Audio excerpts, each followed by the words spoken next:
Owner साहब। Owner welcome मेरे दोस्त। मैं डिस्टर्ब नहीं करना चाहता।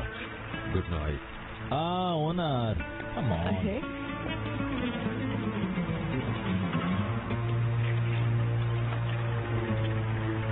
Owner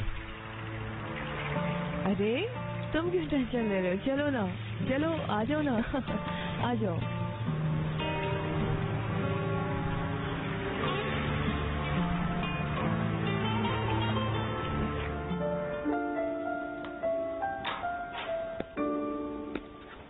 good morning.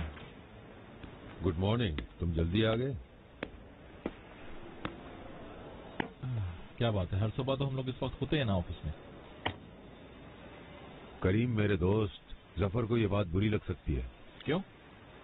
जफर का क्या ताल्लुक है इस बात? लेकिन जफर की मुलाजमा के साथ ये सब कुछ करना तुम्हें जेब नहीं देता करीम। ये तुम कह रहे हो मुझे मेरे दोस्त? तुमने तो खुद अपनी आर्किटेक्ट को प्रपोज किया है कि नहीं किया? जवाब दो। मैंने शहरजाद को प्रपोज किया है। तुम्हारी तरह फ्लर्ट नहीं कर रहा मैं। तुम गलती पर हो। कम ऑन यार, छोड़ो इन बातों को। मुझे इस वक्त कॉफी की सख्त जरूरत है, तुम्हारे लेक्चर की नहीं है। खामखा में बातें करते हो यार।